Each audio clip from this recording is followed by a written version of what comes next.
পর্ণ video দেখে যারা অভ্যস্ত, অশ্লীল, নোংরা এবং কুরুচিপূর্ণ ভিডিও দেখে যারা অভ্যস্ত, তারা নানা ধরনের সমস্যায় ভুগে থাকে। এই পর্নোগ্রাফি রয়েছে অনেক ধরনের ক্ষতিকর দিক। তারা তাদের ব্যক্তিগত জীবনে যেমনি ক্ষতিগ্রস্ত হয়, তারা তাদের বৈবাহিক জীবনে যেমনি ক্ষতিগ্রস্ত হয়, তারা সামাজিক জীবনে এবং ধর্মীয় দিক থেকেও তারা প্রচন্ড ক্ষতিগ্রস্ত হয়। এ পর্যায়ে আমরা বলবো পর্নোগ্রাফি দেখার ফলে একজন ব্যক্তি কি কি ক্ষতির সম্মুখীন হয়। সর্বপ্রথম যে ক্ষতিটির সম্মুখীন সেটি হচ্ছে সেই ব্যক্তি তার আত্মাকে কলুষিত করে দিচ্ছে। ফলে কোনো এবাদতে সে মজা পাবে না, সে সালাত আদায় করে মজা পাবে না, সে কোরআন তেলাওয়াত করে মজা পাবে না, সে তাসবিহ করে মজা পাবে না, এবং আল্লাহ তাআলার ক্রোধ সে অর্জন করছে আল্লাহর রহমতের পরিবর্তে। আল্লাহর লানও তার উপর বর্ষিত হচ্ছে। এবং মানুষের দেহের যতগুলো অঙ্গ রয়েছে তার মধ্যে থেকে সবচাইতে দামি অঙ্গ হচ্ছে তার আত্মা। And pornography is damaging your soul.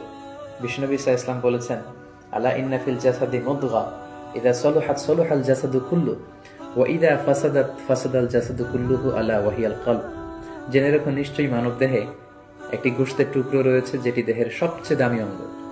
এই অঙ্গটি যদি পরিচ্ছন্ন হয় পুরো দেহটি পরিচ্ছন্ন থাকে, এই অঙ্গটি যদি নষ্ট হয়ে যায় পুরো দেহটি নষ্ট হয়ে যায়, আর সেটি হচ্ছে তোমাদের আত্মা।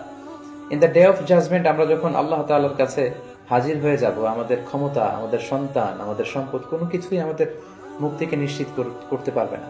কেবলমাত্র যারা প্রশান্ত এবং পরিচ্ছন্ন আত্মা নিয়ে মহান আল্লাহর দরবারে হাজির হবে, তার জন্যই আল্লাহ তাআলা ক্ষমার ঘোষণা করবেন। তো পর্নোগ্রাফি ওয়াচাররা সর্বপ্রথম যে ক্ষতিটির সম্মুখীন হচ্ছে সেটি হচ্ছে তারা তাদের আত্মাকে নষ্ট করে দিচ্ছে, যেটা মানব দেহের সবচেয়ে দামি অঙ্গ। পাশাপাশি তারা তাদের চরিত্রকে শেষ করে দিচ্ছে, যেটা মানব জীবনের সবচেয়ে দামি একটি বিষয়। আমরা বলি যে মানুষের অর্থহানি ঘটলে সামান্য কিছু হানি হয়, স্বাস্থ্যহানি হলে আরেকটু বেশি কিছু হয়, কিন্তু একজন ব্যক্তি যখন তার চরিত্র হারিয়ে ফেলে সে তার সবকিছুকে হারিয়ে ফেলে।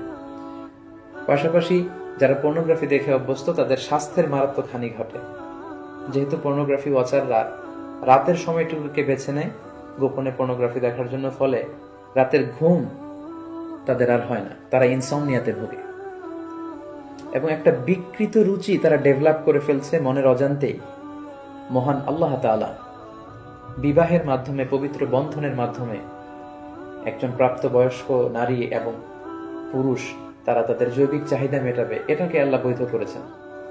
কিন্তু বিয়ের অনেক আগেই যখন তারা এই যুগল দৃশ্যগুলো ভিডিওতে দেখে, বলে আয়াতু বিল্লাহ, নাউযু বিল্লাহ, তখন মনের অজান্তে একটা বিকৃত রুচি তারা ডেভেলপ করে। তারা তখন আর স্বাভাবিক মানুষ থাকে না, অস্বাভাবিক মানুষে পরিণত হয়। এবং পার্সোনালি আমরা অনেকের কাছ থেকে এরকম প্রশ্নও পাই যে আমি আসলে পর্নোগ্রাফি দেখতে চাই না, আমি এটাকে অপছন্দ করি, কিন্তু একবার দেখতে শুরু করার কারণে আমি এ থেকে বেরিয়ে আসতে পারছি না, আমি নিজেকে সাহায্য করতে পারছি না, এবং এই পৃথিবীর যে কোনো বিষয়ের ব্যাপারে আমি আগ্রহ হারিয়ে ফেলেছি, আমার সুইসাইড করতে মন চাচ্ছে। এরকম মেন্টাল ডিপ্রেশনেও কিন্তু তারা ভুগে থাকে।